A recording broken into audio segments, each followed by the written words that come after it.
Hello commerce के मेरे होनहार छात्रों, स्वागत है आपका आपके अपने YouTube channel Sharma ji commerce वाले में। आज की इस वीडियो में मैं कवर करने वाला हूँ बहुत ही इंपॉर्टेंट टॉपिक जिसका आपको बहुत टाइम से वेट था। दैट इज जर्नल, वो भी वन शॉट में। सारी की सारी एंट्रीज एक ही शॉट में कवर कर लेंगे। बिल्कुल निश्चिंत हो जाओ, बस कॉपी पेन लेके तैयार हो जाओ। आज के बाद जर्नल एंट्री में कोई प्रॉब्लम नहीं आएगी। चलो बेटा शुरू करते हैं।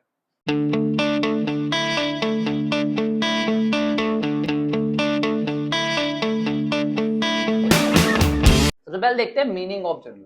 भाई मतलब क्या है इसका? जर्नल क्या होता है? Journal is a chronological record of financial transaction of a business. एक बिजनेस की जितनी भी फाइनेंशियल ट्रांजैक्शंस होती है, जब आप उसको एक पर्टिकुलर ऑर्डर में रिकॉर्ड करते हो, जब जब वो हुई है उसके हिसाब से आप रिकॉर्ड करते हो क्रोनोलॉजिकल ऑर्डर में, डेट के हिसाब से, तो उसे क्या बोलते हैं? आप जर्नल बोलते हो। इजी। चलिए देखो, यहाँ पे भी आप डिफाइन कर सकते हो, it's a book of prime entry और ऑरिजिनल एंट्री। ये प्राइम एंट्री और ऑरिजिनल एंट्री की बुक होती है जिसमें सारी बिजनेस ट्रांजेक्शन को रिकॉर्ड किया जाता है। The first in the sequence in which the transaction actually occurred. जिस सीक्वेंस में वो ट्रांजेक्शन हुई है उसी सीक्वेंस में हम उसे रिकॉर्ड कर देते हैं। ठीक है बेटा, इजी, बहुत आसान है। देखते हैं क्या कैरेक्टरिस्टिक्स है हमारे पास जर्नल की। ये क्रोनोलॉजिकल रिकॉर्ड होता है हमारे फाइनेंशियल ट्रांजेक्शंस का। क्लियर है? ये बुक ऑफ ओरिजिनल एंट्री है जहां पर सारी की सारी डिटेल जो है ट्रांजेक्शंस की रिकॉर्ड होती है। कहां से बेटा? सोर्स डॉक्यूमेंट से। सोर्स डॉक्यूमेंट क्या होता है? जब भी आप कोई ट्रांजेक्शन करते हो ना, तो वहां पे आप एक एविडेंस लेते हो। अब वो रिसीप्ट, कैश रिसीप्ट वगैरह कुछ भी होता है, ठीक है, तो वहां से अपनी बुक ऑफ एंट्री में आप रिकॉर्ड करते हो। ठीक है, तो इसको बोलते हैं सोर्स डॉक्यूमेंट से फर्स्ट रिकॉर्ड करना। कहां पर? अपनी बुक ऑफ एंट्री में। ठीक है बेटा, चलिए। It record both the aspect of transaction.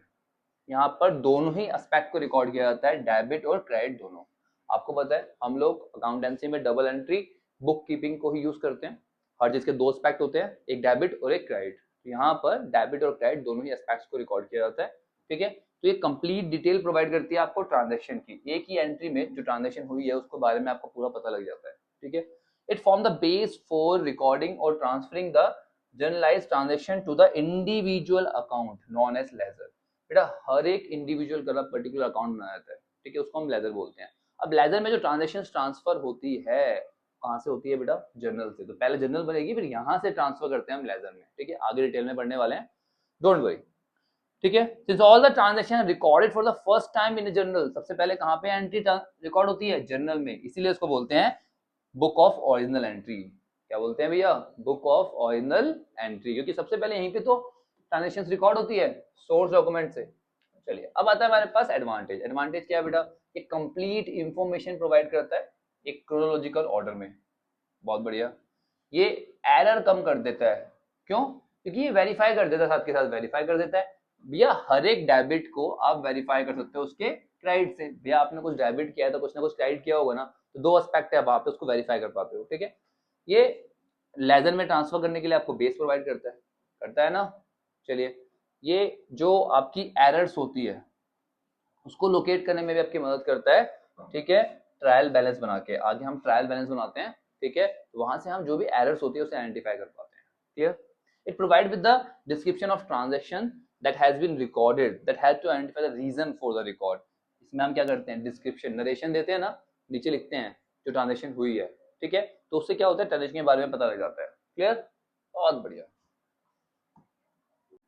अब आता है बेटा हमारे पास हमारा फॉर्मेट। फॉर्मेट क्या है जर्नल एंट्री को रिकॉर्ड करने का? ध्यान समझ लेना। सबसे पहले आती है हमारे पास डेट, फिर आता है पर्टिकुलर। पर्टिकुलर यहाँ पे हम ट्रांजेक्शन को रिकॉर्ड करते हैं। फिर आता है लेजर फोलियो, यहाँ से हम लेजर में ट्रांजेक्शन को ट्रांसफर करते हैं ना, तो उसका नंबर आता है। ठीक है, उसके बाद आता है हमारे पास डेबिट और उसके बाद आता है क्रेडिट। दैट्स इट, ये फॉर्मेट है। क्लियर? तो एक एंट्री मैं आपको करके दिखा देता हूँ जिससे आपको पता लग जाए कि एंट्री करनी किस तरह से। सबसे पहले एक एंट्री ले लेते हैं कि भैया कैश इंट्रोड्यूस्ड इन बिजनेस। सबसे पहले एंट्री आपको यही मिलेगी ज्यादातर। मान लो ₹1,00,000 जो है वो आपने अपने बिजनेस में लगाए हैं। ठीक है बेटा, तो क्या हुआ यहाँ पे? कौन से दो अकाउंट इन्वॉल्व है? पहला आता है हमारे पास कैश, दूसरा आता है हमारे पास कैपिटल। ठीक है, कैश एंड कैपिटल। तो अब कैश जो है हमारा क्या हो रहा है बेटा? बढ़ रहा है, कैपिटल भी बढ़ रही है।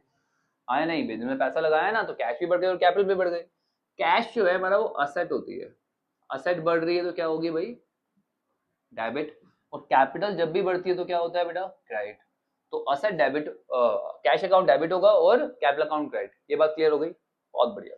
तो एंट्री कैसे करेंगे, मान लो जब भी ट्रांजेक्शन हुई है हमारी, मान लो 1 अप्रैल को ट्रांजेक्शन हुई है, लिख दी डेट, इसके बाद क्या हुआ है भाई, कैश अकाउंट को मुझे डेबिट करना है, तो यहाँ लिखूंगा मैं कैश अकाउंट, यहाँ पे आगे करके लिख दूंगा डेबिट, ठीक है। और जो भी क्रेडिट होता है ना अकाउंट, उसको मैं लिखता हूँ टू से, टू कैपिटल अकाउंट, ठीक है। अमाउंट आ जाएगा यहाँ पे 1 लाख रुपीज डेबिट में और 1 लाख रुपीज क्रेडिट में। अब यहाँ पे मैं नरेशन लिख दूंगा, being cash introduced in business, भाई बिजनेस में कैश लगाया, जो भी एंट्री हुई मैं यहाँ पे लिख दिया। ये हमारा फॉर्मेट है, इस तरह से हम रिकॉर्ड करते हैं किसको, जनरल एंट्री को। कोई परेशानी हो तो बताओ, बहुत बढ़िया। चलो आगे चलते हैं। तो ये चीजें आती है हमारे पास, मैंने आपको समझा दिया। अब देखते हैं लिमिटेशंस, क्या कमियां हैं। बेटा बहुत सारी ट्रांजेक्शन्स होती है हमारे पास बिजनेस में, तो जो जर्नल है ना बहुत ही बल्कि बन जाता है और वॉल्यूमियस बन जाता है, बहुत ज्यादा अमाउंट ऑफ ट्रांजेक्शन होने की वजह से इसका वॉल्यूम बहुत बढ़ जाता है, ठीक है। तो इतनी सारी ट्रांजेक्शन्स को हैंडल करना बड़ा मुश्किल हो जाता है, ठीक है। दूसरा, it is considered difficult process as recording of journal entry require proper identification of account and correct compliance of the accounting concept and the convention। इतना आसान नहीं है एंट्री करना, जर्नल एंट्री करना, क्योंकि इसके लिए आपको कंप्लीट नॉलेज चाहिए, इसकी कंसेप्ट की और कन्वेंशंस की, तभी एंट्री कर पाओगे, ठीक है। अगला, cash transaction usually record in the separate book, वो जो कैश ट्रांजेक्शन होती है उसको आप अलग से कैश बुक में रिकॉर्ड करते हो, ठीक है ना। तो इनको आप जर्नल एंट्री में रिकॉर्ड नहीं करते, तो यहाँ बड़े पंगा हो जाता है, ठीक है, एंट्री करना बड़ा मुश्किल हो जाता है। अगला, after recording journal entries a separate ledger account is required to be prepared for individual account balance, therefore a journal entry can never be used as the substitute to a ledger. भैया journal entry के बाद आपको laser बनाना ही बनाना है, तो ऐसा नहीं है कि लेजर की जगह आप जर्नल एंट्री से काम चला लो, तो उस तरह से आप उसका यूज नहीं कर सकते, ठीक है बेटा। तो ये कुछ इसकी लिमिटेशंस थी, याद रखना। चलिए अब आता है हमारे पास important consideration in journalising transaction. जब भी जर्नल एंट्री करनी है तो कुछ चीजों का ध्यान रखना है, ठीक है बेटा। Understanding the steps in journalising, casting, carry forward, some important considerations जो हम देखने वाले हैं। सबसे पहले देखते हैं steps in journalising. Journal entry करते कैसे हो, the process of analysing all the business transactions of debit and credit and record them in journal is called journalising. Simple सी बात है, ठीक है, जर्नल एंट्री करने को ही जर्नलाइजिंग कहते हैं, सिंपल वर्ड्स में।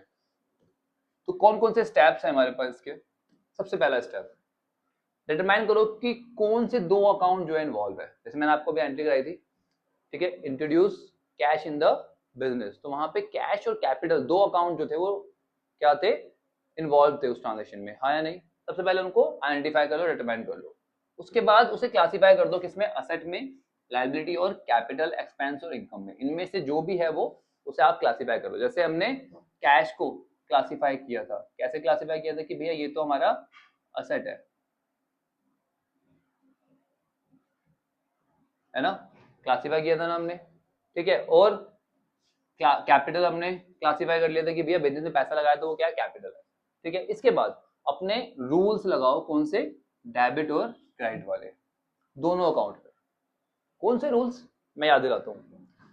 अगर असेट बढ़ती है तो डेबिट, घटती है तो क्रेडिट, ठीक है। इसके बाद लायबिलिटी और कैपिटल अगर बढ़ती है तो क्रेडिट और घटती है तो डेबिट, ठीक है। लायबिलिटी और कैपिटल दोनों का रूल सेम रहता है। इसके बाद जितने भी आपकी इनकम है वो क्या होगी, आपकी क्रेडिट, और जो भी आपके एक्सपेंसेस होते हैं वो होंगे आपके डेबिट। आगे बात समझ में। तो इस तरह से हम लोग ये रूल्स अप्लाई करेंगे आइडेंटिफाई करने के बाद, ठीक है। चलिए record the date of transaction, उसके बाद डेट ऑफ ट्रांजेक्शन को रिकॉर्ड करते हैं, ठीक है, जिस भी डेट को वो ट्रांजेक्शन हुई है, उसके बाद डेबिट और क्रेडिट डाल के उस अमाउंट को हम अपने डेबिट क्रेडिट में लिख देते हैं, ठीक है। उसके बाद उसका छोटा सा डिस्क्रिप्शन लिखते हैं, जो भी आपकी ट्रांजेक्शन हुई है जिसको उसको आइडेंटिफाई किया जा सके बाद में, उसको हम बोलते हैं नरेशन। क्या बोलते हैं बेटा? नरेशन। मैं लिखवाया था ना अभी, being cash introduced in business, ठीक है, वही। उसके बाद हर एक ट्रांजेक्शन के नीचे आप क्या कर दो, लाइन बना दो, ठीक है, कौन से पर्टिकुलर कॉलम में, जिससे दो ट्रांजेक्शन अलग अलग हो जाए। That's it. क्लियर हो गया बेटा? बहुत बढ़िया, शाबाश। चलिए, अब कैश और क्रेडिट ट्रांजेक्शन के लिए ना कुछ चीजों को आपको ध्यान में रखना है बेटा, बहुत इंपॉर्टेंट है, ध्यान समझना, ठीक है। If the name of the seller और purchaser is mentioned in the transaction stating that the cash is transacted, भाई कभी कभी ना ट्रांजेक्शन में आपको दिखेगा कि purchase goods from Ram in cash, भैया अगर कैश में परचेज किया है तो कैश अकाउंट से ट्रांजैक्शन होगी, राम से किया हो, शाम से किया हो, किससे हो किया हो, कोई फर्क नहीं पड़ता। समझ में आ गई बात? याद रखना, ठीक है। दूसरा, if the name of the seller और purchaser is mention the transaction without stating that the cash is transacted, भैया केवल नाम दे रखा है कि राम से खरीदा है या शाम को बेचा है, ठीक है, कैश का नहीं बताया, कैश में खरीदा कैश में बेचा है, तो क्या मानोगे आप कि वो एक क्रेडिट ट्रांजैक्शन है, उधार में खरीदा है या उधार में बेचा है। समझ में आ गई बात? चलो, if the transaction related to sale or purchase and the name of the seller and purchaser is not given, भैया देखो ट्रांजेक्शन सेल परचेज की है और ना सेलर का नाम दिया है ना परचेजर का, तो क्या मानोगे कि उसे वो है कैश ट्रांजेक्शन, ठीक है बेटा। अगर सेलर परचेज का नाम नहीं दिया है और सेल परचेज की ट्रांजेक्शन है तो क्या मानोगे, कैश में है वो। समझ में आ गई बात? बहुत बढ़िया। इन केस ऑफ एक्सपेंस, जब हम बात करते हैं एक्सपेंस की, even if the name of the party receiving और making payment is given, it is accounted in expense incurred in cash, भैया जब भी कोई आपने एक्सपेंस किया है तो आप उसे हमेशा अज्यूम करोगे कि वो किस में हो रहा है भैया, कैश में हो रहा है, ठीक है। And the personal account of the person receiving the amount is not debited, उस पर्सन का नाम वगैरह नहीं आएगा, ठीक। ये वाला एंट्री समझ लो पहले, ठीक है, कि भैया आपने बिजनेस में कैश इंट्रोड्यूस किया, तो क्या एंट्री थी हमारी पीछे गई, में cash account debit to capital, ठीक है बेटा, वो एंट्री तो क्लियर है ना। अच्छा, अब आपने पर्सनल यूज के लिए कुछ कैश निकाल लिया, अब क्या एंट्री होगी बेटा, अब आप ना कैपिटल अकाउंट नहीं करोगे, क्या करोगे, ड्राइंग, ड्राइंग अकाउंट आपका डेबिट होगा, और आपने क्या निकाला है, कैश निकाला है, तो कैश जो है वो क्रेडिट होगा। क्यों? कैपिटल कम हो रही है, कैपिटल कम हो रही है तो क्या होती है, डेबिट होती है, बट कैपिटल का नाम ना लिख के क्या लिखेंगे हम उसमें, हम ड्राइंग। आगे बात समझ में। और कैश कम हो रही है, कैश क्या होता है, असेट होता है, ठीक है, असेट कम होती है तो क्या होता है, क्रेडिट होता है, इसलिए drawing account debit to cash, याद रहेगी। कोई डाउट यहाँ तक? बहुत बढ़िया, शाबाश। ये क्लियर हो गया? ध्यान रखना है बेटा, कब कब कैश कंसीडर करना है और कब कब क्रेडिट कंसीडर करना है, ठीक है। चलिए, अब परचेज और सेल की बात करते हैं और उसको डिटेल में समझते हैं। सबसे पहले तो it is important to understand the meaning of the goods before understanding the purchase and sale of the goods. बेटा गुड्स क्या होते हैं आपको पता है, जिस भी चीज में आप ट्रांजेक्शन कर रहे हो वो आपके लिए गुड्स है, क्लियर। ध्यान रखना, goods are those item that are purchased for manufacture और फॉर प्रोसेस ऑफ रीसेल, इसको आप परचेज करते हो मैन्युफैक्चर करने के लिए या फिर रीसेल करने के लिए, ठीक है, not for the purpose of using in the business, business में यूज नहीं कर रहे आप उसे, ठीक है ना, क्लियर। ध्यान रखना, it means that those items that are purchased to use in the various business activities for a longer period of time are asset not goods। जो लंबे टाइम तक अपने बिजनेस में लंबे टाइम तक यूज करने के लिए जो चीजें यूज खरीदी है, परचेज करी है, तो वो आपकी असेट होती है, वो गुड्स नहीं होती। जैसे आपने फर्नीचर खरीदा है, आपने बिल्डिंग, आपने मशीनरी खरीदी है, तो वो सारे आपके गुड्स नहीं है। गुड्स वो है जिसमें आप डील कर रहे हो, आपके कपड़े का काम है तो कपड़े आपके लिए गुड्स है।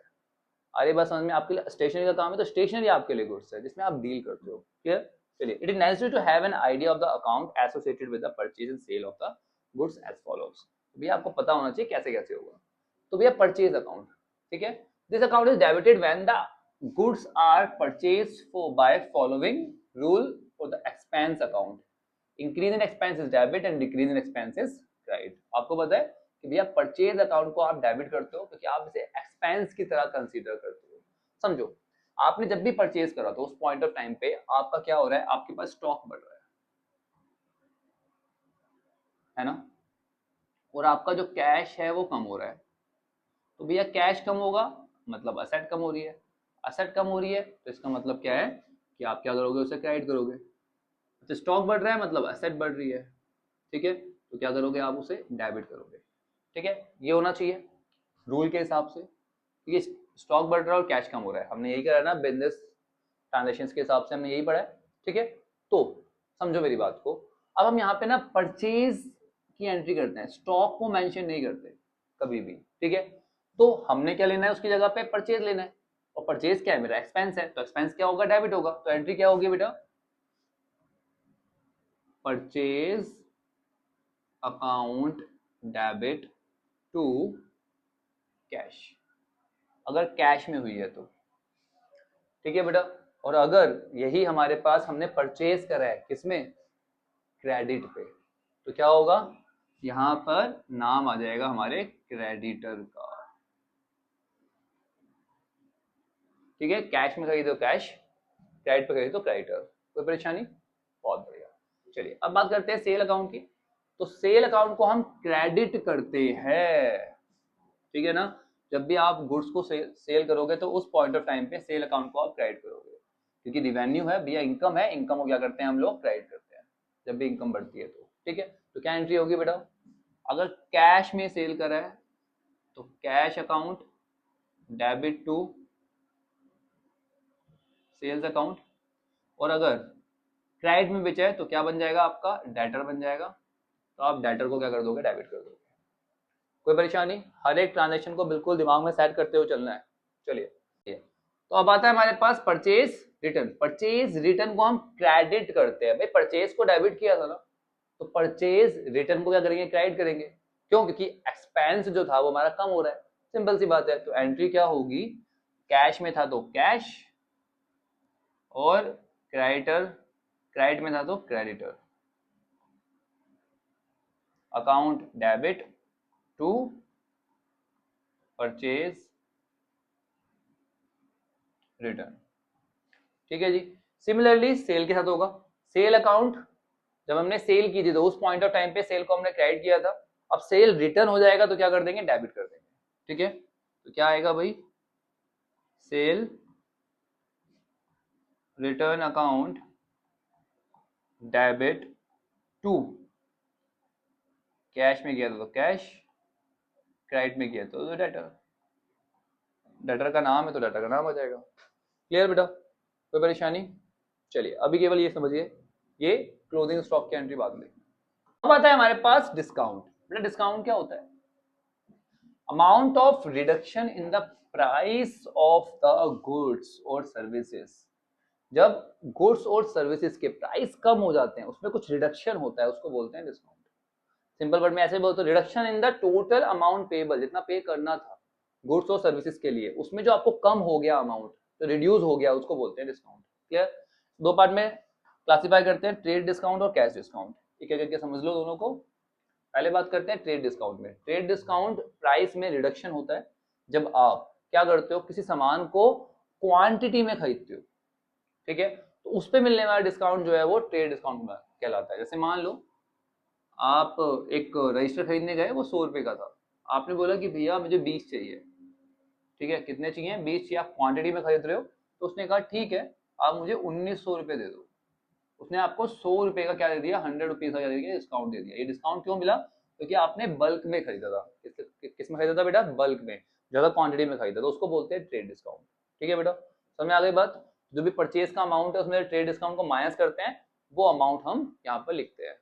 क्लियर हो गई बेटा, ध्यान रखना ट्रेड डिस्काउंट को कहीं भी शो नहीं करते। आप क्या करोगे, आप कहीं पर भी ये 100 रुपए दिखाओगे नहीं, सीधा 1900 रुपीज से आप ट्रांजेक्शन कर दोगे। ठीक है, purchase account debit to cash 1900 that's it. Clear हो गया, बहुत बढ़िया। अब आता है कैश डिस्काउंट। ये कैश डिस्काउंट क्या होता है, it is allowed for timely payment of the amount. भैया जब आप अमाउंट की टाइमली पेमेंट कर देते हो ना, तो आप टाइम से पेमेंट करते रहो, आपको एंकरेज करने के लिए डिस्काउंट दिया जाता है कि भैया आप लेट ना करो पेमेंट को। ठीक है, कि भैया थोड़ा बहुत डिस्काउंट के लालच में आप टाइम टू टाइम पेमेंट करते रहो, उसको बोलते हैं कैश डिस्काउंट। ठीक है, such amount is recorded in the book, इसको रिकॉर्ड करते हैं। ट्रेड डिस्काउंट को रिकॉर्ड नहीं करते, बट इसको रिकॉर्ड करते हैं। ठीक है ना, इसको अगर आपने डिस्काउंट दिया है तो एक्सपेंस की तरह कंसीडर करते हैं, और अगर आपने डिस्काउंट मिला है आपको, मतलब लिया है डिस्काउंट, तो उसको आप इनकम की तरह ट्रीट करोगे। समझ में आ गई बात? क्लियर? चलो देखो जरा एक बार एंट्री क्या होगी इसकी। ऑन रिसीविंग कैश डिस्काउंट, जब आपको कैश डिस्काउंट मिला, समझो आपने क्या किया था, राम से 10,000 रुपए के गुड्स परचेज करे, ठीक है, परचेज करे, तो आपने क्या एंट्री करी होगी? परचेज अकाउंट, मैं शॉर्ट में लिख रहा हूं यहां पर, डेबिट टू राम, आया नहीं? क्लियर है? राम क्या आपका क्रेडिटर है, यहाँ पे आपने डाला 10,000 रुपए। अब राम को ना आपने पेमेंट करी कितने की, मान लो आपने पेमेंट कर दी कितने टाइम से पहले पेमेंट कर दिया आपने, ठीक है, तो राम ने आपको डिस्काउंट दे दिया, तो अब एंट्री क्या होगी, राम अकाउंट डेबिट, अगर आप पेमेंट करते तो राम कम हो जाता और कैश आपका कम होता, तो एंट्री क्या होती, Ram account debit to cash, ये एंट्री होती ना, आया नहीं? राम को आप पेमेंट कर रहे हो तो आपको क्रेडिटर कम हो रहा है, क्रेडिटर कम होता है तो क्रेडिटर क्या है, लायबिलिटी, और लायबिलिटी कम होती है तो क्या होता है, डेबिट होता है, और कैश जा रहा है, कैश कम हो रहा है, कैश क्या है, असेट, असेट कम होती है तो क्या होगी, क्रेडिट होगी। ये बात क्लियर है? बट आपने राम को पेमेंट करनी थी कितनी, 10,000, आपने करी 9,800, क्योंकि राम ने आपको 200 रुपए का डिस्काउंट दे दिया, क्योंकि आपने उसको टाइमली पेमेंट कर दी, टाइम से पहले पेमेंट कर दी, ठीक है, तो वो डिस्काउंट आपको मिला, तो डिस्काउंट आपके लिए क्या है, इनकम है, तो इनकम क्या होती है, क्रेडिट होती है, तो यहाँ पे आएगा टू डिस्काउंट रिसीव्ड, कितना रुपए भाई, 200 रुपए। समझ में आ गई बात? यही यही एंट्री हमारे पास, देखो creditor account debit to cash या बैंक जिससे भी पेमेंट करिए, और डिस्काउंट रिसीव यहाँ पर। क्लियर? कोई डाउट तो बता देना भैया। चलो अब कैश डिस्काउंट जब आपने अलाउ किया है, अलाउ किया है मतलब आपने क्या किया होगा, सेल किया होगा, ये भी समझ लो बेटा। मान लो शाम को आपने सेल करी, ठीक है, तो एंट्री क्या होगी बेटा, Shyam account debit to sales, कितना, 10,000 रुपए, और आपने शाम को टाइम दे दिया कि भैया आप 3 महीने बाद मुझे अपना पैसा चुका देना, ठीक है, शाम ने 2 महीने बाद ही आ गया आपको पैसे पे करने, तो शाम ने आपको क्या दे दिया, कैश दे दिया, cash account debit to Shyam, क्यों हुआ ये, समझ में आ रही है बात?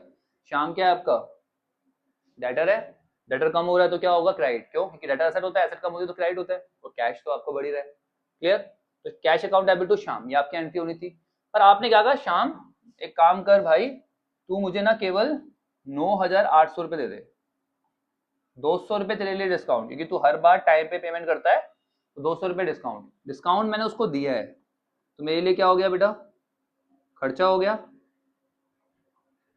मेरे लिए क्या हो गया, खर्चा हो गया, एक्सपेंस हो गया, एक्सपेंस क्या होता है, डेबिट होता है, ठीक है, तो cash account debit, discount account account debit to Shyam, ये देखो कैश या बैंक जैसे भी आपको पेमेंट आएगी वो डिस्काउंट अलाउड भी डेबिट होगा और टू डेटर। क्लियर हो गया बेटा? कोई परेशानी? बहुत बढ़िया, शाबाश। अब आता है हमारे पास रिबेट। बेटा आपको पता है रिबेट कब प्रोवाइड होता है, जब आपको छूट मिलती है, बट यहाँ पर जो छूट मिल रही है वो किसकी वजह से मिलती है, बेकार क्वालिटी, ठीक है, या फिर किसी डिफेक्ट की वजह से, आपके प्रोडक्ट में जो डिफेक्ट होता है उसकी वजह से मिलती है, ठीक है, ठीक है। It is reduction in the price of the goods after the goods has been sold for the reason other than the allowed trade discount, trade discount को छोड़कर किसी और रीजन से अगर आपको छूट मिल रही है, ठीक है, जैसे डिलीवरी जो है वो आपने कर दी सामान की, पर उसकी क्वालिटी सीखनी है, ठीक है, उसकी वजह से आपने थोड़ी बहुत ना पैसा छोड़ दिया, ठीक है, उसको बोलते हैं आप रिबेट। कोई डाउट बेटा? समझ में आ गया? एंट्री बिल्कुल सेम होती है, किसकी तरह, आपके डिस्काउंट की तरह, ठीक है बेटा। चलिए अगला आता है हमारे पास कुछ स्पेसिफिक ट्रांजैक्शंस, एक एक करके बहुत डिटेल में समझनी है कि भैया डेबिट हो रहा है तो क्यों हो रहा है, क्रेडिट हो रहा है तो क्यों हो रहा है, ध्यान समझना, हर एक ट्रांजैक्शन को एक बार समझ में आ गई कभी एंट्री में प्रॉब्लम नहीं आएगी। चलिए तो सबसे पहले देखते हैं हम लोग बैड डेट। तो बैड डेट होते कौन है, पहले तो ये बताओ, वो डेटर जो पैसा लेके भाग गए। अब पैसा लेके भाग गए तो इसका मतलब है कि भैया हमारा लॉस हो गया, लॉस हो गया तो क्या होगा, डेबिट होगा। क्लियर है ये बात? और डेटर जो है वो मेरे क्या हो गए, कम हो गए।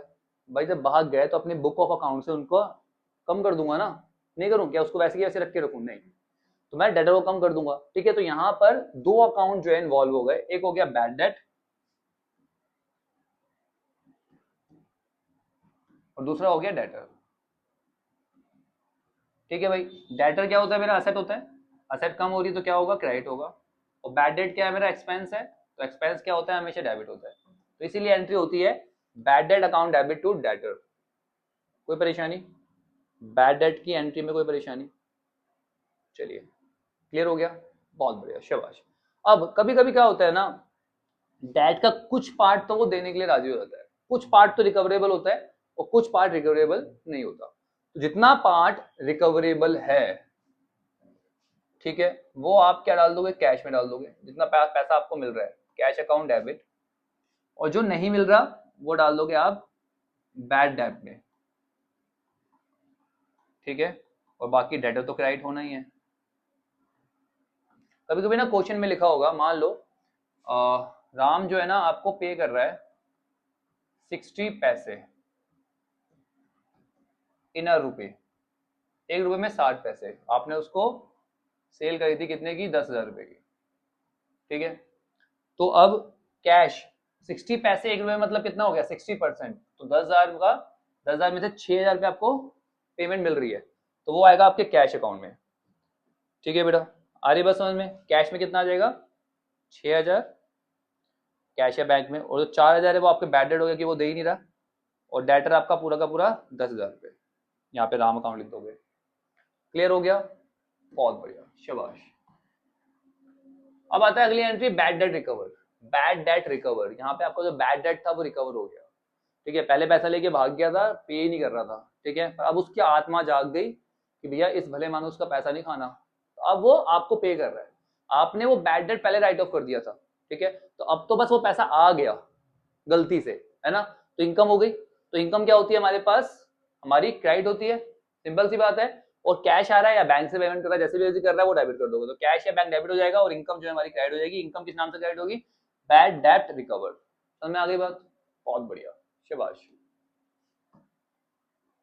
अगला आता है पर्सनल यूज के लिए आपने कैश विड्रॉ कर लिया, मतलब ड्राइंग कर ली। ठीक है, तो मैंने आपको पहले समझा दिया है एंट्री, भैया ड्राइंग की एंट्री क्या होती है, drawing account debit to cash. भैया कैपिटल आपकी कम हो जाती है तो क्या होगी, डेबिट होगी। ठीक है भाई, कैश आपका बिजनेस से कम हो गया तो क्या होगा, क्रेडिट होगा। ये तो क्लियर है आपको। अब यहाँ पे हम कैपिटल ना लिख के क्या लिखते हैं भाई, ड्राइंग। आप चाहो तो इसे एक्सपेंस की तरह भी ट्रीट कर लो कि भैया बिजनेस के लिए खर्चा हो गया, पैसा चला गया। ठीक है, तो drawing account debit to cash. Clear, बहुत बढ़िया। अब कभी कभी ना जो मालिक है ना वो गुड्स निकाल लेता है, ठीक है, कैश ना निकाल के कोई सामान ले लेता है पर्सनल यूज के लिए। ठीक है, अच्छा एक चीज ना दिमाग में सेट कर लो, जीएसटी की मैंने एंट्री यहाँ पे दे रखी है जैसे कि आपको नोट्स में बाद में प्रॉब्लम ना है, बट जीएसटी के लिए मैं अलग से वीडियो बनाऊंगा, तो इसलिए मैं अभी केवल नॉर्मल एंट्री समझा रहा हूँ, क्योंकि जीएसटी समझाऊंगा तो कंफ्यूज जाओगे। ठीक है, एक बार जनरल एंट्री हो जाए उसके बाद जीएसटी सारे समझेंगे। ठीक है, तो अगर मैंने गुड्स निकाले हैं किसके लिए, पर्सनल यूज के लिए, तो क्या होगा भैया, ड्राइंग अकाउंट डेबिट। भैया वहां पे कैश निकाला तो कैश हुआ था, अब यहाँ पे मैंने क्या करा, गुड्स निकाले, ध्यान समझना। तो मैंने आपको बताया था स्टॉक तो कभी लिखते नहीं हम लोग, तो क्या लिखेंगे, स्टॉक की जगह लिखते थे परचेज, लिखते थे ना, परचेज किया था ना। ठीक है, तो स्टॉक कम हो रहा है, स्टॉक की जगह हम परचेज लिखते हैं हमेशा, तो क्या होगा यहाँ पे, टू परचेज। तो drawing account debit to purchase, बहुत इंपॉर्टेंट एंट्री है, ध्यान रखना। ठीक है बेटा, चलिए इसके बाद अब आप कभी कभी ना गुड्स को चैरिटी के लिए दे देते हो, भैया आपका बिजनेस थोड़ी बहुत चैरिटी करता है, जो सामान बनाता है थोड़ा बहुत लोगों को डोनेशन में दे दिया, ठीक है, चैरिटी कर दी। ठीक है, चलिए चैरिटी या डोनेशन। ठीक है, डेबिट हो जाएगा, क्यों, क्योंकि भाई खर्चा है, सिंपल सी बात है, डोनेशन खर्चा है आपके लिए। ठीक है, एक्सपेंस है, charity account debit, donation account debit. Clear, और क्या कम होगा भाई, सामान जा रहा है, सामान जाता है तो क्या लिखते हैं हम लोग, परचेज। क्लियर है ना, कोई डाउट भाई, वहां पे जो है वो ऑनर निकाल के जा रहा था तो उसको ड्राइंग लिखा था, यहाँ पे खर्चा है तो चैरिटी या डोनेशन लिख देंगे, जहां तो हमारा स्टॉक ही रहे उसकी जगह लिखते हैं हम लोग परचेज। क्लियर, तो एंट्री होगी चैरिटी या donation account debit to purchase. अगला अब कभी कभी क्या होता है ना, बिजनेस जो है अपना प्रोडक्ट जो है ना एज ए सैंपल बांटता है। वो मेनली ये जो नया प्रोडक्ट जब लॉन्च किया जाता है उस टाइम पे, या फिर कोई नई कंपनी खुलती है तब, जिससे लोगों को पता लगे आपके प्रोडक्ट के बारे में। ठीक है, तो आप क्या कर रहे हो, आप एडवर्टाइजमेंट कर रहे हो। ठीक है, आपके लिए खर्चा है, तो आपका क्या जा रहा है, स्टॉक जा रहा है, स्टॉक की जगह पे लिखते हैं परचेज। ठीक है, तो advertisement account debit to purchase, ये एंट्री होगी। क्लियर हो गया, बहुत बढ़िया, शाबाश। चलिए, अब loss of stock by the theft और डैमेज बाय फायर। भाई आग लग गई आपके स्टॉक में, ठीक है, या चोरी हो गया आपका स्टॉक, तो लॉस हो गया आपका, कोई परेशानी। तो एंट्री क्या होगी, loss of stock by theft और बाय फायर, जो भी होगा जैसे भी होगा वो डेबिट होगा, क्योंकि खर्चे सारे डेबिट होते हैं। अब गया क्या, गया क्या आपका स्टॉक, स्टॉक की क्या क्या लिखते हैं हम लोग, परचेज। तो क्या एंट्री होगी, loss of stock by fire या थेफ्ट जो भी है, अकाउंट डेबिट टू परचेज। ठीक है बेटा, क्लियर। चलिए, अब बहुत इंपॉर्टेंट कंसेप्ट है, बहुत ध्यान से समझना है ये वाली एंट्री। ठीक है बेटा, चलो।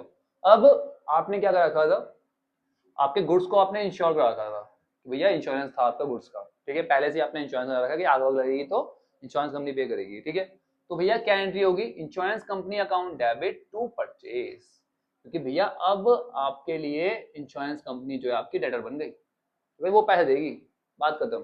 ठीक है, और स्टॉक गया आपका, तो क्या एंट्री होगी, परचेज क्रेडिट होगा। तो क्या एंट्री है भाई, insurance company account debit to purchase. आ रही बात समझ में, बहुत बढ़िया। ठीक है, और जब पैसा रिसीव हो जाएगा, पूरा का पूरा क्लेम रिसीव हो जाएगा, तो आपकी इंश्योरेंस कंपनी जो आपकी असेट बनी हुई थी वो कम हो जाएगी। ठीक है, और बैंक या कैश आपके पास आ जाएगा। तो bank account debit to insurance company. समझ में आ रही है बात, क्लियर हो रहा है, बहुत बढ़िया। अच्छा, अब कभी कभी क्या होता है, इंश्योरेंस कंपनी ना पूरे पैसे नहीं देती। ठीक है, तो पूरे पैसे नहीं दे रही है, तो उस पॉइंट ऑफ टाइम पे क्या होगा बेटा, बैंक से जितना पैसा दे दिया, जितना पैसा इंश्योरेंस कंपनी ने दे दिया वो बैंक में आएगा, और जो नहीं दिया वो जाएगा किसमें, loss of stock by theft या डैमेज और जो फायर जो भी है उसमें डेबिट कर देंगे। ठीक है, और टू इंश्योरेंस कंपनी। आगे बात समझ में, इंश्योरेंस कंपनी ने पूरा क्लेम नहीं दिया। ठीक है, तो जो क्लेम दिया वो बैंक में डाल देंगे, और बाकी सारा का सारा हम लॉस ऑफ स्टॉक में डाल देंगे। ठीक है, कभी कभी इसको हम डायरेक्टली पीएनएल अकाउंट में भी डाल देते हैं। तो भैया ये बहुत इंपॉर्टेंट एंट्री है। तो अब आता है हमारे पास परचेज और सेल ऑफ फिक्स एसेट। अगर आपने फेसर खरीदी है, फेसर पता है ना, जो आप बिजनेस में बिजनेस करने के लिए खरीदते हो, रीसेल के लिए नहीं खरीदते। ठीक है, जो लॉन्ग टर्म के लिए खरीदी जाती है, जैसे मशीनरी, बिल्डिंग। ठीक है, चलिए, तो अगर आपने मशीनरी खरीदी, अज्यूम कर लो, ठीक है, तो मशीनरी अकाउंट डेबिट हो जाएगा। क्यों, क्योंकि असेट है, और असेट जब भी बढ़ती है तो क्या होता है बेटा, डेबिट होता है। और क्या कम हो जाएगा, कैश कम हो जाएगा अगर कैश में खरीदिए तो, और अगर क्रेडिट में खरीदे तो सप्लायर का नाम हो जाएगा। बहुत सिंपल है। ठीक है, अब आपने अपनी मशीनरी बेच दी, अपने फ्रीजर अपनी बेच दी आपने। ठीक है, बेच दी तो क्या होगा भाई, आपकी जो मशीनरी है वो क्या हो जाएगी भाई, कम हो जाएगी। मशीनरी क्या है आपकी, असेट, असेट कम हो रही है तो क्या होगा, क्रेडिट। ठीक है, अगर कैश में बेची है तो कैश अकाउंट तो डेबिट होगा। कैश में ना बेच के आपने क्रेडिट में बेची है, तो जो भी खरीद रहा है उसका नाम परचेजर का, वो डेबिट कर दोगे आप। ठीक है, परचेज अकाउंट डेबिट, कैश में तो कैश अकाउंट डेबिट। क्या कम हो गया भैया आपका, आपकी हो गई मशीनरी कम। ठीक है, अच्छा अब जरा ध्यान रखना, मान लो 1 लाख की मशीनरी थी, उसकी रिटर्न ऑन वैल्यू आपकी 1 लाख थी। ठीक है, आपने उसको बेच दिया कितने में, 80,000 में। ठीक है, तो 80,000 यहाँ आ गया, और आपकी मशीनरी जो थी वो कितने की, 1 लाख की। अब भैया लॉस हो गया आपके पास 20,000 का। अब लॉस है तो क्या लिखोगे आप, loss on sale of machinery account debit. कितना भाई, 20,000 रुपये। लॉस क्या होता है, डेबिट होता है, तो डेबिट में डाल दिया। अगर यही गेन होता तो क्या डालते बेटा, क्रेडिट में डालते। ठीक है, समझ में आ गया, बहुत बढ़िया, शाबाश। चलो, अब आता है हमारे पास आउटस्टैंडिंग एक्सपेंस। होता है क्या आउटस्टैंडिंग एक्सपेंस, जो पे करना है अभी किया नहीं, वो खर्चे जो पे करने हैं पर अभी किए नहीं। तो क्या एंट्री होगी बेटा, expense account debit to outstanding expense. Expense भैया खर्चा है, खर्चा हमेशा डेबिट होता है, और आउटस्टैंडिंग एक्सपेंस क्या है, आपकी लाइबिलिटी है, और जब भी लाइबिलिटी बढ़ती है तो क्या होता है बेटा, क्रेडिट होता है। याद रखना, इंपॉर्टेंट एंट्री है। चलिए अगला, प्रीपेड एक्सपेंस, आपने टाइम से पहले पे कर दिया। आ रही बात समझ में, तो क्या हुआ भैया, देखा जाए तो आपको जो एक्सपेंस था वो क्या हो गया, कम हो गया, टाइम से पहले पे कर दिया ना आपने। ठीक है, तो प्रीपेड कर दे तो आपकी असेट बन गई, ठीक है। तो असेट अकाउंट क्या होता है आपका, डेबिट होता है। तो प्रीपेड एक्सपेंस अकाउंट डेबिट हो गया, तो जो एक्सपेंस है वो आपको क्या हो गया, क्रेडिट हो गया। क्लियर, बहुत इंपॉर्टेंट एंट्रीज है ये वाली। अब आता है हमारे पास सन्ड्री एक्सपेंस। सन्ड्री एक्सपेंस होता क्या है बेटा, these are the petty, petty मतलब छोटे छोटे एक्सपेंसेस होते हैं, इसमें बहुत छोटा सा अमाउंट जो है इन्वॉल्व होता है, ठीक है, जो बहुत इंपॉर्टेंट नहीं होता, मैटेरियल नेचर का नहीं होता, इसीलिए हम सबको मिलाकर एक ही बार में ले देते हैं, उसको देते हैं हम लोग क्या, सन्ड्री एक्सपेंस या miscellaneous expense account debit to cash. खर्चा आपके डेबिट होते हैं ना, पता है आपको, तो इसलिए हम इन सब सारे एक्सपेंस को एक साथ ही डेबिट कर देते हैं, ठीक है। चलो अगला है एक्यूड इनकम। एक्यूड इनकम क्या होता है बेटा, income earned but not receive, income कमा तो ली है पर अभी रिसीव नहीं करी, ठीक है। तो भैया मेरे लिए क्या बन गया, कोई चीज मैंने कमा ली, मेरा अधिकार बन गया, मेरा असेट बन गया, तो क्या होगा, डेबिट। तो accrued income account debit to income, income है ना, इनकम तो क्रेडिट होती है। तो मैं आगे बात, बहुत बढ़िया, शाबाश। अगला advance income, income receive in advance, time से पहले आपने इनकम रिसीव कर ली, आ रही बात समझ में। तो क्या हुआ भैया, इनकम रिसीव इन एडवांस, तो क्या बन गई आपकी लायबिलिटी बन गई। मान लो मैं किसी बच्चे से फीस जो है वो एडवांस में रिसीव कर लेता हूँ, तो मुझे उसको एक महीने तक, अगर एक महीने की फीस रिसीव करी है तो उसे मुझे पढ़ाना है एक महीने तक, मेरी लायबिलिटी है वो। लायबिलिटी क्या होती है, हमेशा क्रेडिट होती है, ठीक है। और यहाँ पे देखा है तो इनकम कम हो रही है, तो इसलिए क्या हो गई, वो डेबिट हो गई। तो income account debit to income receive in advance, ठीक है बेटा, बहुत बढ़िया, शाबाश। अब आता है अगला कंसेप्ट हमारे पास डेप्रिसिएशन का। डेप्रिसिएशन क्या होता है बेटा, असेट की वैल्यू में जो कमी आती है। क्यों आती है कमी, वियर एंड टियर, यूज करने की वजह से, टेक्नोलॉजी पुरानी होने की वजह से, टाइम की वजह से, एक्सीडेंट की वजह से, इन रीजन से जो भी असेट की वैल्यू में कमी आती है वो होता है डेप्रिसिएशन, ठीक है बेटा। आपने आईफोन खरीदा, ठीक है, एक साल बाद क्या उसी रेट पे बिक जाएगा, नहीं ना, उसकी वैल्यू कम हो जाएगी ना, तो वही होता है डेप्रिसिएशन, ठीक है। क्लियर, तो डेप्रिसिएशन मेरे लिए क्या है बेटा, लॉस है, तो क्या होगा, डेबिट होगा। और क्या हो रहा है, मेरी असेट की वैल्यू कम हो रही है, तो असेट कम हो रही है ना मेरी, असेट कम हो रही है तो क्या होती है, क्रेडिट। जैसे मैंने आपको एग्जांपल दिया, मेरा फर्नीचर है, फर्नीचर एग्जांपल ले लो, फर्नीचर की वैल्यू कम हो गई, तो क्या एंट्री होगी बेटा, depreciation account debit to furniture, क्योंकि फर्नीचर की वैल्यू कम हुई है इसलिए वो क्रेडिट हो जाएगा, ठीक है। क्लियर हो गया, बहुत बढ़िया। चलिए अब बात करते हैं बैंकिंग ट्रांजेक्शन की। जो भी ट्रांजेक्शन आप बैंक से करोगे ना बेटा, वहां पे कैश की जगह बैंक आ जाएगा, दैट्स इट, और कोई डिफरेंस नहीं है, ध्यान में इस बात को, ठीक है। चलो एक बार देख लेते हैं, cash deposited for opening account, आपको दे रखोगे ट्रांजेक्शन, तो भैया आपने एक अकाउंट ओपन किया है बैंक में, उसमें आपने कैश डिपॉजिट किया, ठीक है। तो क्या होगा भैया, बैंक आपका बढ़ जाएगा, तो बैंक क्या होती है, असेट, असेट बढ़ती है तो क्या होगा, डेबिट। कैश कम हो जाएगा, कैश असेट है, असेट कम होगी तो क्रेडिट होगी, तो bank account debit to cash, ये एंट्री होगी, ठीक है। अब जब भी आप बिजनेस के यूज के लिए या ऑफिस के यूज के लिए कैश विड्रॉ करोगे, कहां से, अपने बैंक से, तो भैया कैश आपका बढ़ रहा है तो क्या होगा, डेबिट, और बैंक जो है वो कम हो जाएगा, भाई बैंक से पैसे निकाल लिए ना बिजनेस के लिए, तो वो क्रेडिट हो जाएगा, तो cash account debit to bank की एंट्री होगी, ठीक है। चलिए अगर पर्सनल यूज के लिए विड्रॉ किया है बैंक से, तो drawing account debit to bank, bank से पैसा जा रहा है और ड्राइंग कर रहे हो तो drawing account debit to bank. पहले क्या होता है, drawing account debit to cash होता था, अब drawing account debit to bank होगा, ठीक है। क्रेडिटर को पेमेंट कर दिया आपने चेक से, तो पहले क्या एंट्री होती थी, creditor account debit to cash, cash की जगह क्या होगा, बैंक होगा। आई बात समझ में। तो आपने चेक इशू किया था, वो क्या हो गया, डिसऑनर हो गया। डिसऑनर मतलब क्या हो गया, बाउंस हो गया आपका चेक, ठीक है, आपके अकाउंट में पैसे नहीं थे, डिसऑनर हो गया, तो क्या हो गया भैया, bank account debit to creditor, दोबारा से उल्टी एंट्री हो जाएगी, ठीक है। क्लियर, चेक आपने रिसीव किया, डेटर से वो डिपॉजिट कर दिया उसी दिन, कहाँ पर, बैंक में। आई बात समझ में। तो क्या एंट्री होगी बेटा, ध्यान से समझना, bank account debit to debtor, debtor आपका कम हो जाएगा और बैंक में पैसा बढ़ जाएगा, ठीक है। Check receive on debtor not deposited, important entry है ये, आपने चेक रिसीव तो किया पर अभी तक बैंक में डिपॉजिट नहीं किया, तो क्या हो गया बेटा, चेक इन हैंड, आपके पास वो चेक पड़ा हुआ है, ठीक है, आपकी असेट है, उसको आपने डेबिट कर दिया, और डेटर आपका क्या हो गया, क्रेडिट हो गया। डेटर तो खत्म कर दो ना, उसने चेक दे दिया भाई, खत्म बात, ठीक है।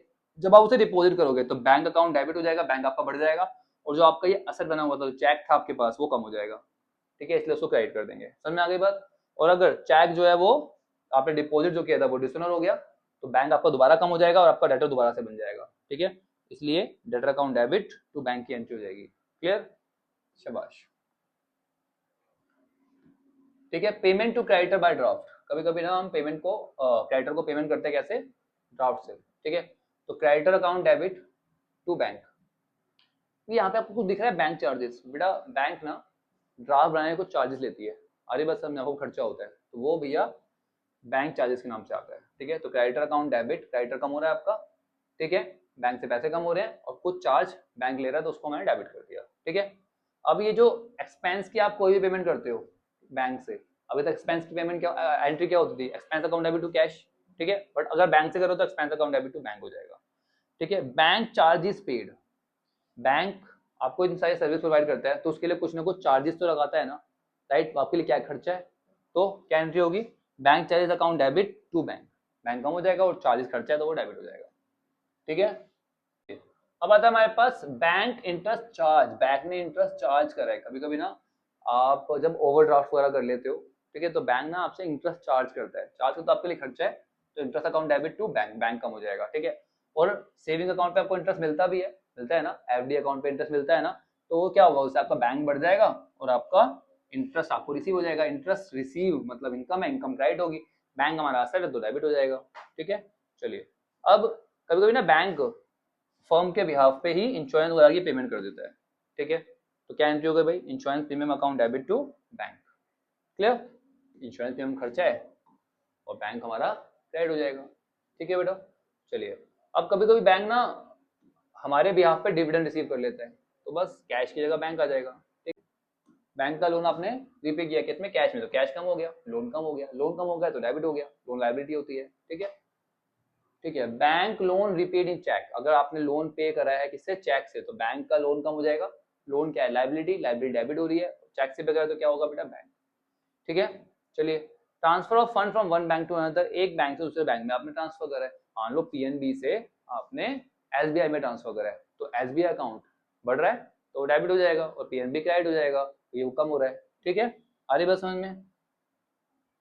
इसके बाद आता है हमारे पास opening entry, very important concept, बहुत इंपॉर्टेंट, ध्यान समझना, ठीक है ना। All the enterprise close their book of account on the end of every year, हर साल के एंड में सारी की सारी एंटरप्राइज जो है अपनी बुक ऑफ अकाउंट को क्या करती है, क्लोज करती है ना, ठीक है।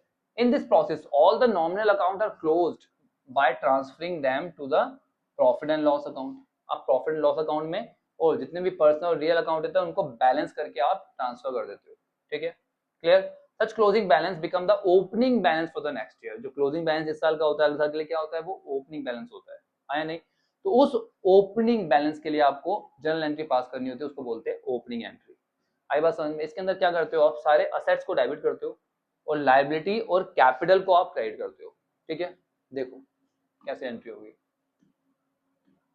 असेट्स अकाउंट डेबिट, जितनी भी लायबिलिटीज और कैपिटल सब क्या हो जाएगी, क्रेडिट हो जाएगी, आई बात समझ में। अगर कभी कभी क्या होता है, आपको असेट और लायबिलिटी दे रखी होती है, कैपिटल नहीं दे रखी होती, तो कैपिटल निकालने तो क्या दोगे, असेट में से लायबिलिटी माइनस कर दोगे, क्योंकि आपको पता है asset is equal to liability plus capital, तो कैपिटल निकालने तो असेट में से लायबिलिटी को आपने माइनस कर दिया, क्लियर बेटा। So that's it our video, हमने वन शॉट में सभी जनरल एंट्रीज क्लियर कर ली है।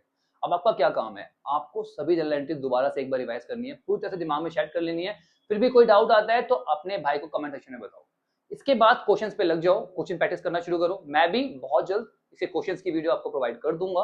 अभी के लिए आप क्वेश्चन सॉल्व करो, डाउट आए कमेंट सेक्शन में पूछो, इंस्टाग्राम पे, टेलीग्राम पे, कहीं भी पूछो, आपका भाई रिजॉल्व करेगा, बिल्कुल टेंशन मत लो। अकाउंट्स, इकोनॉमिक्स और बिजनेस स्टडीज के लिए आपका भाई हमेशा अवेलेबल है।